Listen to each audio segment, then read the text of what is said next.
Hello and welcome back to the channel. So today we're going to be going over how you can minimize your expenses and maximize your revenue. I just want to say before this video starts that I am not a financial advisor, so do your own research before you decide to do any of these. So the first thing you need to do, which I think is definitely the most important when you start thinking about fixing up your financial situation, is to create a budget. I found the easiest way to do this is to track every single expense that you spend in a month. And it seems like it's a lot, but it's not that hard.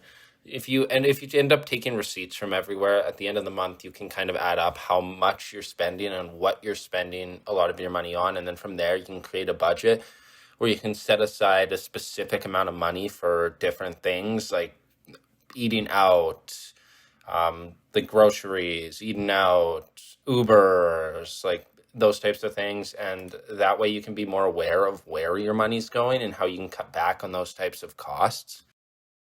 This one we talked about in one of our first videos, but one of the major things you can do to minimize your expenses is to drop any subscriptions that you don't use. And then simple things, as I just went over, you can eat out less, or you can give yourself, I like to call it a fun budget. I give myself roughly $200 a month. It's like a $200 float to spend on whatever I want to spend on, like me stuff. But after you've done those types of things, you've created a budget, you've dropped your subscriptions, you've minimized your expenses to a certain point. There's not much you can do other than increasing your income, which you can do in a few different ways.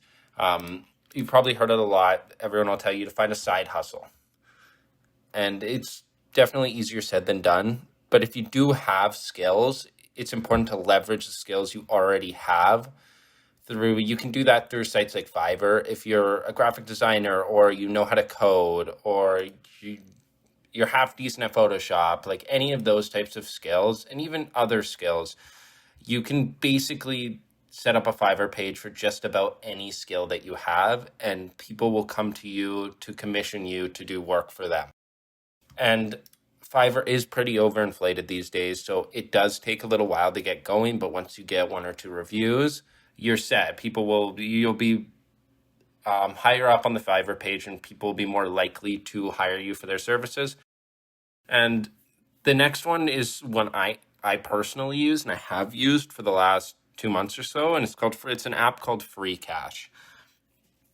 Basically, they pay you, and it's not a lot of money if you look at it like hourly wise, but they pay you to play like phone games. So it seems like a scam. There's a lot of those scam apps there that they pay you next to nothing, but Freecash is one I found that actually pays fairly well for the type of work you're doing. I've made roughly $150 in the last month on Freecash just by playing phone games in my downtime. So time I would usually spend like doom scrolling or on my commute to and from work, instead of spending the time scrolling on TikTok or Instagram, I'll play these games and I'll make money through Freecash. But you got to be careful with it because a lot of the offers, they want you to spend money on the game you're playing to earn back money. So that's how they get you. But as long as you don't spend any money or you're aware of how much money you're spending compared to how much you're gaining out of it, then it is a really good one to make just a little bit extra income. Because again, I've made around $150 in the last month playing Freecash, and that's great. Like that's definitely not enough money to live off of, but it's a great amount of money for just playing phone games. The next two I'm going to talk about I do not personally recommend, and I'll explain why, but they do work. The first one is surveys. It's the number one side hustle you'll see on like subreddits like Beer Cash, and it's not passive income and it's not hard, but the surveys pay so little, and a lot of the time these surveys, they have like a 10-minute introduction where you do like a 10-minute survey to see if you qualify for the survey.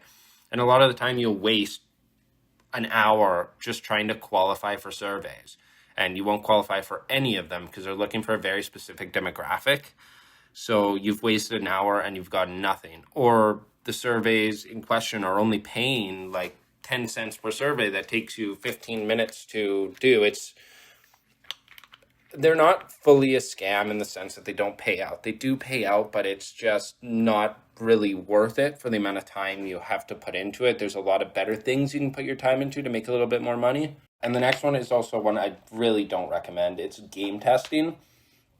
So this falls under the same category as surveys for me. Yes, it is a real side hustle. It's a real thing. Developers will pay you to test their apps and like test their games in development. But it's not like they're not hiring random people to test like a AAA game that's releasing next summer. They're hiring you to test their app and find bugs, but they typically just don't pay very well. It's the same thing as surveys. It's not a scam. They do pay, but they don't really pay enough. And it's super competitive, the amount of people that are trying to get in, that I just wouldn't even bother trying. And the next few are more manual labor, but they do work out really, really well. And I'm in Canada, so it snows a lot here. A perfect one is shovel people, go door by door and asking people to shovel their house.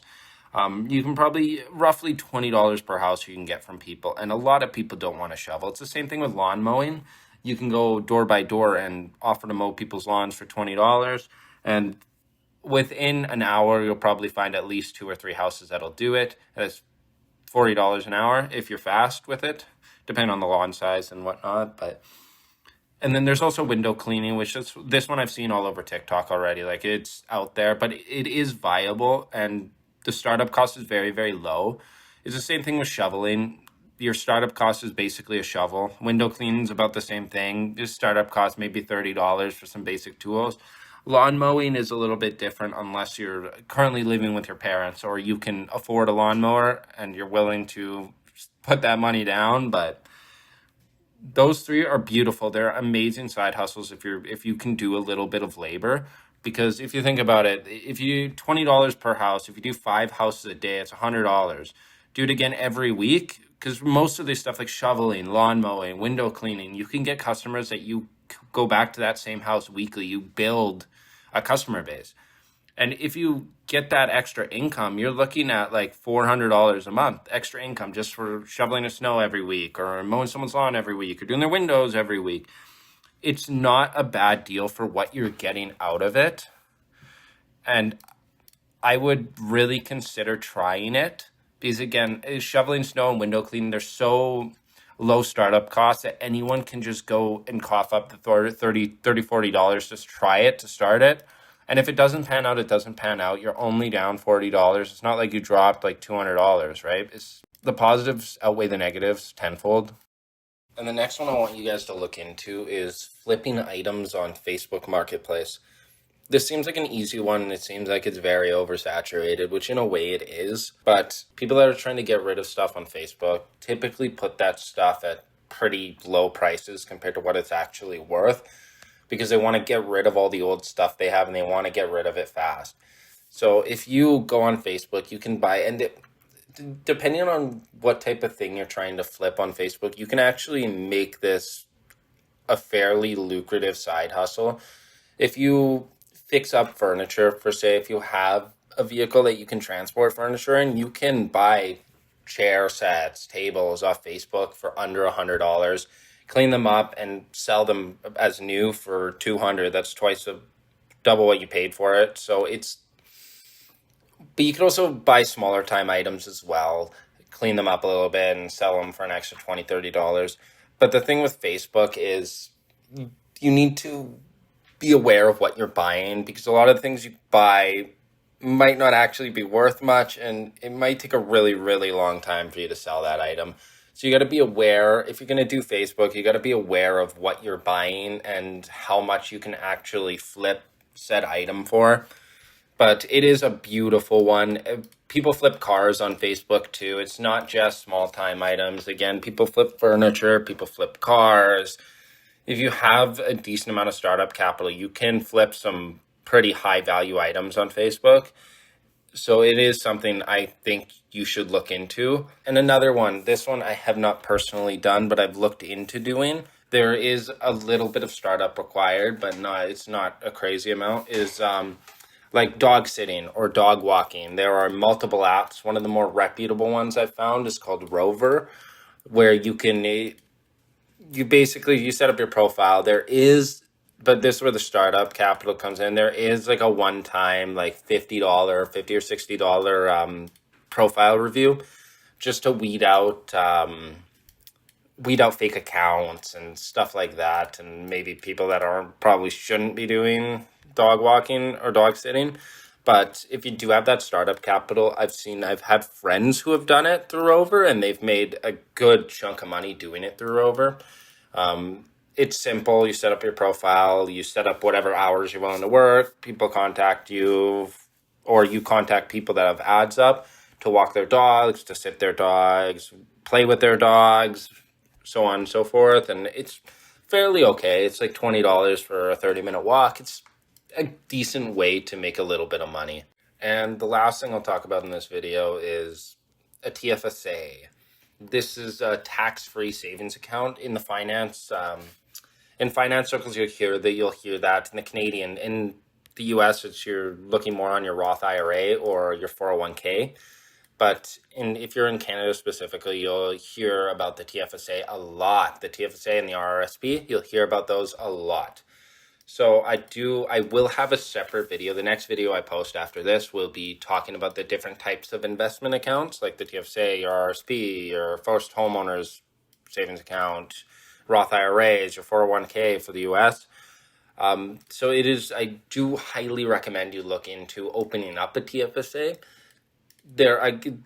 You should do your own personal research on this, because for some people that don't want to be as hands-on with their investments, it might be better for you to open up your TFSA with your bank.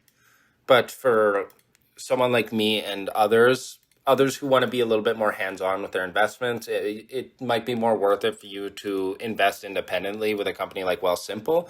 So you could open up your TFSA with Wealthsimple. It's very, very simple.